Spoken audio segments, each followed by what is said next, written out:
Rebonjour, nous sommes de retour. Je suis toujours Philippe Forestier de l'Académie, Supahéros 74, président de la fondation Isae Supahéros. Je trouve que je parle beaucoup de Supahéros, mais bon, après tout, on ne s'en fait pas. Et nous allons démarrer maintenant la première table ronde. Alors, comme je l'ai déjà dit, des étudiants et des jeunes actifs vont réagir sur ce qui a été présenté, vont partager leur regard sur l'urgence climatique, exprimer leurs craintes, leurs espoirs, leur ambition de contribution dans le cadre d'une table ronde animée par Olivier Delbucca. Alors Olivier, cher camarade, bonjour. Bonjour Philippe. Tu es directeur de projet, coach professionnel certifié, ingénieur Supahéros promo 2001, cofondateur du collectif Supahéros des Carbos. Bon, avant de démarrer rapidement en une phrase, que t'inspire qu'autant d'étudiants soient connectés à ce colloque ? Merci Philippe pour cette introduction. Eh bien, je trouve ça vraiment super et vraiment incroyable. Et pour tout dire, c'est l'une des raisons pour lesquelles on a fondé ce collectif Supahéros des Carbos. C'était de se dire, voilà, il y a un monde étudiant, qui a conscience de la crise climatique, il y a un monde étudiant qui aime l'aéronautique. Et quand on a commencé à avoir des entretiens, des interviews avec certains étudiants, on avait cette question.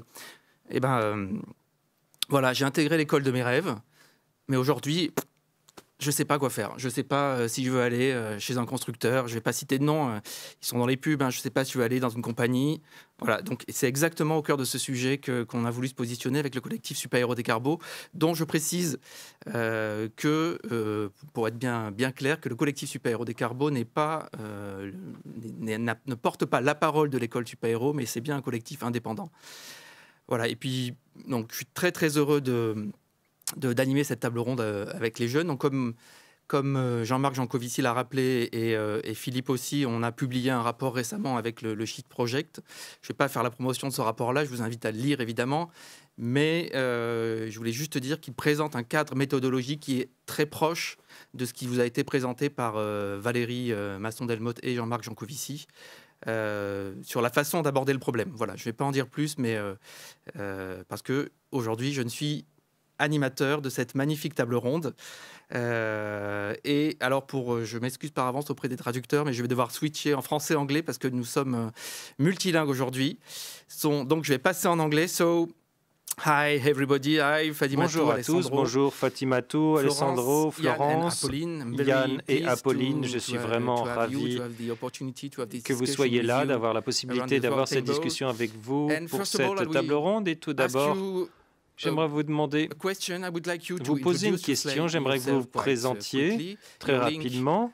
Votre lien, que vous nous parliez de votre lien avec l'aérien, professionnel ou personnel, que vous réagissiez à ce que vous avez entendu de la part de Mme Masson-Delmotte et Jean-Marc Jancovici, et puis plus généralement, quelle est votre impression générale sur les perspectives de changement climatique, quelle est l'importance dans votre vie au quotidien, y a-t-il eu des changements et est-ce que ça a modifié votre façon de vous projeter dans les 10 à 15 prochaines années? Fatimatou, peut-être que tu peux commencer?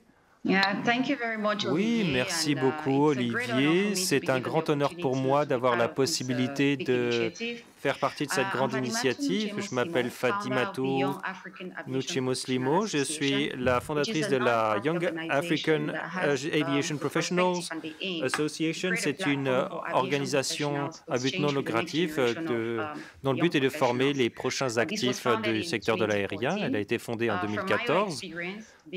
D'expérience, étant africaine, vivant en Afrique, je me suis rendu compte que ma trajectoire professionnelle, je n'étais pas assez sensibilisée à l'aérien et donc j'ai décidé de créer une plateforme où nous, les actifs d'aujourd'hui, il y a 10 ans, je n'étais pas active dans l'aérien, nous pourrions échanger sur les différentes carrières, parler des difficultés pour inspirer la prochaine génération d'Africains qui pourront rejoindre ce secteur. Donc, en gros, je me suis faite l'avocate de cette carrière professionnelle et ayant travaillé là-dedans. Je me félicite d'avance de 2 jours d'échange pour vous faire part de la perspective africaine. Pour l'Union africaine, le changement climatique est au centre de nos préoccupations parce que dans le monde, nous souffrons du changement climatique et nous avons déjà nos propres problèmes. Donc j'espère que ces échanges nous permettront d'avoir plus de points de vue collaboratifs. Merci Olivier. Thank you very much, Merci Fatimatou. beaucoup, Fatimatou. Alessandro, est-ce que tu peux nous introduce yourself also? Est-ce que tu peux te présenter également? And also from a personal point Et of view, aussi what du point de vue does personnel, climate change mean for you and how le does changement it change your climatique, qu'est-ce que life? ça signifie pour toi et en quoi ça influe sur ta vie? Bonjour à tous, je m'appelle Alessandro Mancinelli, je suis étudiant, je viens de Rome, je suis étudiant ingénieur aéronautique. Je travaille sur les projets de radar, ensuite je suis allé à Toulouse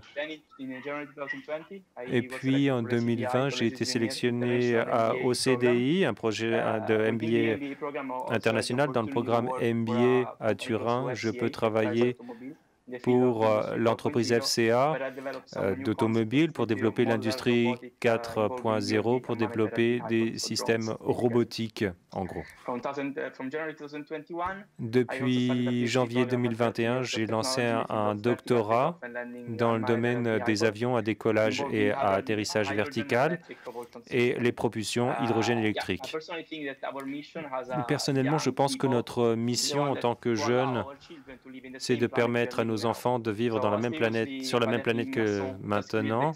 Valérie Masson a expliqué que les augmentations de température mondiale vont entraîner des événements catastrophiques, comme on l'a vu ces dernières décennies. On sait que si on continue de la façon actuelle et que les températures augmentent plus que 1,5 degré d'ici à 2050, on atteindra un point de non-retour. Et donc, tout le monde doit faire ce qu'il peut pour atteindre cet objectif, comme moi, en utilisant des alternatives de transport plus durables, mais en tant qu'ingénieur aérospatial, il faut que je rende la décarbonation du secteur aérien possible. Ça ne sera pas facile, mais on développe des carburants alternatifs et si les États et les entreprises se saisissent de ce sujet, on permettra à nos enfants de vivre sur la même planète sans qu'ils soient obligés de vivre sur une autre planète comme le souhaiteraient certains. Donc voilà. Merci, c'est un plaisir pour moi de participer à cette conférence. Merci beaucoup Alessandro et merci à tous de respecter le temps qui vous est imparti. Florence, est-ce que tu peux nous parler de ce que tu as entendu et quelle est ton impression sur le changement climatique et qui es-tu tout d'abord? Florence, on ne t'entend pas. Je profite de cet intermède technique pour vous inviter à poser des questions qui auront lieu après la table ronde, donc une session de questions-réponses avec le public. Et je vous invite aussi à ne pas utiliser cette adresse mail pour dire merci, pour poser des questions qui sont hors du sujet. Merci beaucoup. Florence, à toi. Merci, désolé.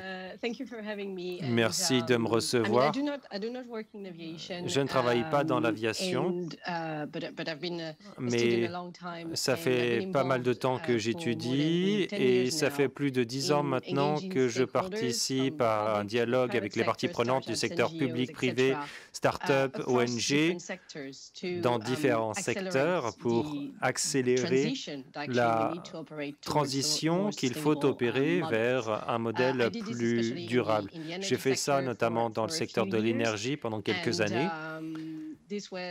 Et après avoir commencé à travailler dans le secteur commercial, en étudiant les tendances et les données pour le tourisme, eh bien, j'ai décidé d'étudier le développement durable en plus de mon champ d'études précédent parce que j'étais de plus en plus conscient de l'urgence climatique. Bien sûr, je souscris complètement à ce qui a été dit ce matin, les méga tendances évoquées par Violeta Bulc, le rappel à la réalité de Valérie Masson-Delmotte et de M. Jean Convici. Les faits scientifiques sont établis, le changement climatique existe, il faut lutter contre le changement climatique ensemble, donc tout le monde doit participer. Le fait est qu'on voit des engagements de la part des pays, de différents secteurs, de différentes industries, donc tout le monde commence à réfléchir à sa façon de participer pour transformer son modèle économique, mais le problème c'est qu'il y a un sentiment d'urgence qu'il faut vraiment faire entrer en ligne de compte et donc adapter le comportement. Et ça, bien sûr, c'est quelque chose que je m'applique à moi-même et que ma génération, bien sûr, s'applique à soi-même pour que l'on puisse espérer de continuer à prendre l'avion après 2050. Olivier, tu me demandais ma relation personnelle à l'aérien. Moi, je représente une génération qui est née, qui a grandi avec la démocratisation de l'avion. Et puis, je viens d'un secteur assez privilégié. Du fait de l'emploi de mes parents, j'ai fait beaucoup de vols long courriers quand j'étais petite, parce qu'on déménageait tous les 3 ans. Donc, pour moi, les avions, c'était une porte sur le monde qui ouvrait de nouvelles frontières, qui m'ouvrait de nouvelles vies, de nouvelles frontières. Ça voulait dire aussi rentrer chez soi et garder le lien avec les amis et la famille, et ensuite avec mes différents amoureux. Et puis, c'était aussi une ambition. En ayant été exposée à cela quand j'étais petite, dans les années 80, je voulais être directrice d'aéroport ou bien pilote d'avion. Ce n'était pas un rêve pour beaucoup de petites filles à l'époque. Et ça vient du fait que j'avais été exposée à l'avion et à cette technologie aérienne.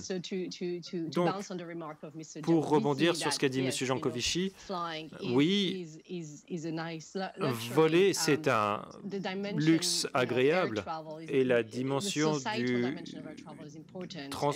sociétale du transport aérien est importante et ça influera à la fois sur les tendances en matière d'offres et de demande. Et j'espère que pendant cette session, on va pouvoir étudier non seulement les aspects technologiques, mais aussi toutes les tendances qui impulsent ces modifications du côté du consommateur et aussi, j'espère, une transition vers le développement durable. Merci Florence, merci beaucoup pour cela. Yann, à toi, est-ce que tu peux te présenter s'il te plaît et nous en dire un peu plus sur qui tu es et quel est ton lien avec l'aviation, avec l'aérien et ta relation avec le changement climatique? Merci. Mon lien avec l'aérien, c'est que il y a 14 ans, quand j'ai fait mon service militaire, j'étais dans l'armée de l'air, mais depuis que je suis tout petit, je voulais devenir pilote. Et donc, après mon service, j'ai déposé une candidature chez Lufthansa. J'ai été sélectionné, j'ai eu de la chance. J'ai été retenu pour recevoir une formation de pilote en combinaison avec mes études à l'université, dans la gestion aéronautique. Et ensuite, j'ai fait un master en sciences aéronautiques et en sciences de l'ingénieur à l'Université technologique de Berlin. Ensuite, un doctorat dans la protection climatique de l'aviation, pour ainsi dire, en association avec un programme de MBA au Collège des ingénieurs. Et en 2018, j'ai eu la chance à nouveau de pouvoir commencer à voler sur l'A380 de Lufthansa. Et puis 2019, j'ai changé de cockpit. J'ai changé les cockpits avec un poste de responsabilité pour la gestion des émissions d'entreprise et les carburants d'aviation durables.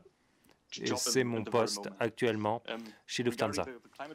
Concernant le changement climatique et mon impression sur ça, je crois que ça nous touche tous dès maintenant et ça part de l'alimentation. On peut réfléchir en quoi cela aura des influences sur notre mobilité actuelle et à venir. Et le secteur aérien représente l'un des défis les plus importants auxquels nous sommes confrontés. En tant qu'ingénieur, je pense que la technologie va nous apporter une solution, quelle qu'elle soit.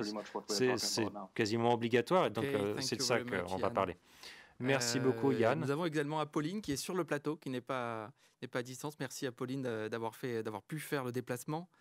Je voudrais te poser la même question qu'aux autres, mais je voudrais rajouter un petit quelque chose.